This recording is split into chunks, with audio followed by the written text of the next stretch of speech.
అందరికీ నమస్కారం। ఈరోజు మన ఛానల్లో కర్ణాటకలోని జనతా హోటల్లో ఎంతో ఫేమస్ అయిన సెట్ దోశ రెసిపీని నేర్చుకుందాము। ఈ వీడియోని చూసిన తర్వాత మీరు కూడా తప్పకుండా ట్రై చేయండి। చాలా సాఫ్ట్గా చాలా బాగుంటాయి। ఈ సెట్ దోశని ప్రిపేర్ చేసుకోవడానికి ముందుగా ఒక బౌల్లో 1.5 కప్పుల బియ్యాన్ని తీసుకోవాలి। మీరు ఇక్కడ దోశల బియ్యాన్ని కానీ రేషన్ బియ్యాన్ని కానీ లేదంటే మీరు అన్నం తినే బియ్యాన్ని కానీ ఏ బియ్యాన్నైనా తీసుకోవచ్చు। ఇందులోనే 1/2 కప్పు మినపగుళ్ళు అలాగే 1 టీ స్పూన్ మెంతులను కూడా వేసుకొని వాటర్ని పోసుకొని శుభ్రంగా వాష్ చేసుకున్న తర్వాత మరలా ఇందులోకి వాటర్ని పోసి కనీసం ఈ పప్పుని అలాగే బియ్యాన్ని 6 నుంచి 7 గంటల సేపు నానబెట్టుకోవాలి। నేను ఇక్కడ 7 గంటల సేపు నానబెట్టాను। నానబెట్టిన తర్వాత చూపిస్తున్నాను చూడండి।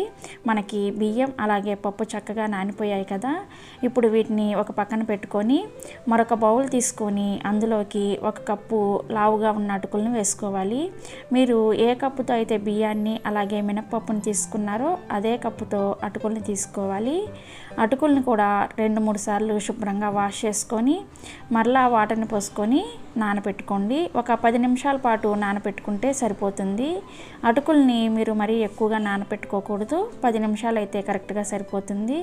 అలాగే ఇక్కడ నేను చెప్పినట్లుగా 1.5 కప్పుల బియ్యం, 1 కప్పు మినపగుళ్ళు, 1 కప్పు అటుకులు అయితేనే ఈ దోశ అనేది పర్ఫెక్ట్గా వస్తుందన్నమాట। సో అందుకని అలాగే పర్ఫెక్ట్గా ప్రిపేర్ చేసుకోండి।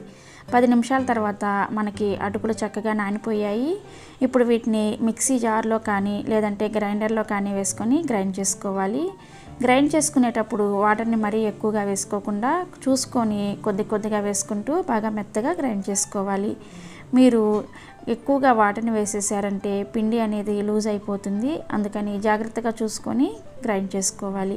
అదేవిధంగా అటుకులను కూడా సపరేట్గా గ్రైండ్ చేసుకోండి।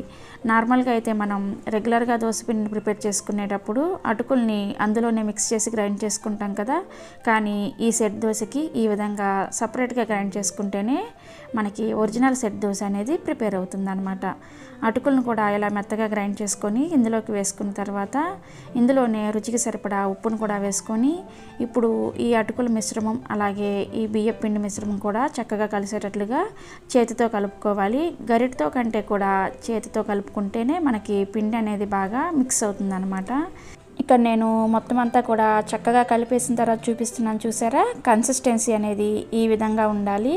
ఈ విధంగా కలుపుకున్న తర్వాత ఈ పిండిని కనీసం 8 గంటల సేపు పులియబెట్టుకోవాలి। నేనైతే ఇక్కడ ఓవర్ నైట్ ఉంచేస్తున్నాను। పిండి అనేది బౌల్కి ఎక్కువగా ఉందని నేను సగం పిండిని వేరొక బౌల్లోకి తీసుకున్నాను। ఎప్పుడైనా సరే మనం పిండిని పులియబెట్టుకునేటప్పుడు పిండిని బౌల్కి మరీ నిండుగా లేకుండా సగం వరకు మాత్రమే ఉండేటట్లు చూసుకోవాలి, లేదంటే అది నెక్స్ట్ డే మార్నింగ్కి పొంగి కింద పోతుంది అనమాట। నేను ఇక్కడ ఓవర్ నైట్ ఉంచేసిన తర్వాత నెక్స్ట్ డే మార్నింగ్ తీసి చూపిస్తున్నాను చూడండి। పిండి మనకు చక్కగా పులిసింది కదా, ఇలా ఎయిర్ బబుల్స్ వచ్చి చక్కగా పులిసి ఉంటుందండి। 2 పిండిలు కూడా అదే విధంగా పులిసిపోయాయి। ఇప్పుడు ఇందులో నుంచి మీకు అవసరమైనంత పిండిని తీసుకోవచ్చు। మిగిలిన పిండిని ఫ్రిడ్జ్లో పెట్టుకొని 3-4 రోజుల పాటు యూస్ చేసుకోవచ్చు। నేనైతే ఇక్కడ పెద్ద బౌల్ని ఫ్రిడ్జ్లో పెట్టేసుకొని ఈ చిన్న బౌల్లో ఉన్న పిండితో మీకు దోశలను వేసి చూపిస్తాను। కన్సిస్టెన్సీ చూసారా, ఖచ్చితంగా ఈ విధంగానే ఉండాలి। అందుకనే పిండిని రుబ్బుకునేటప్పుడు మాత్రమే చూసుకొని వాటర్ని యాడ్ చేసుకోవాలి। పిండిని రుబ్బేసిన తర్వాత వాటర్ని యాడ్ చేసుకుంటే దోశ అనేది అంత పర్ఫెక్ట్గా రాదనమాట। ఈ పిండి కన్సిస్టెన్సీ అనేది మనం రెగ్యులర్గా వేసుకునే దోశ పిండి కంటే కూడా కొద్దిగా గట్టిగా ఉండాలి। అలా ఉంటేనే మనకి దోశ అనేది చక్కగా వస్తుంది। ఇలా కలుపుకున్న తర్వాత ఇప్పుడు స్టవ్ ఆన్ చేసి దోశ పెనం పెట్టుకొని వేడి చేసుకోవాలి। పెనం వేడైన తర్వాత 1 టీ స్పూన్ నూనెను వేసుకొని ఈ విధంగా టిష్యూ పేపర్తో క్లీన్ చేసుకొని ఇక దోశని వేసేసుకోవడమే। ఈ దోశని లో ఫ్లేమ్లో పెట్టుకొని వేసుకోవాలి। లో ఫ్లేమ్లో పెట్టుకొని వేసుకుంటేనే దోశ చక్కగా వస్తుంది। ఈ సెట్ దోశ అనేది కొద్దిగా మందంగానే ఉంటుంది కాబట్టి 2 గరిటెల పిండిని వేసుకొని ఈ విధంగా మందంగా స్ప్రెడ్ చేసుకొని ఇప్పుడు మంటని మీడియం ఫ్లేమ్లో పెట్టుకోవాలి। మంటని మీడియం ఫ్లేమ్లో పెట్టుకుంటే మనకి దోశ పైన హోల్స్ అనేది చక్కగా వస్తాయి।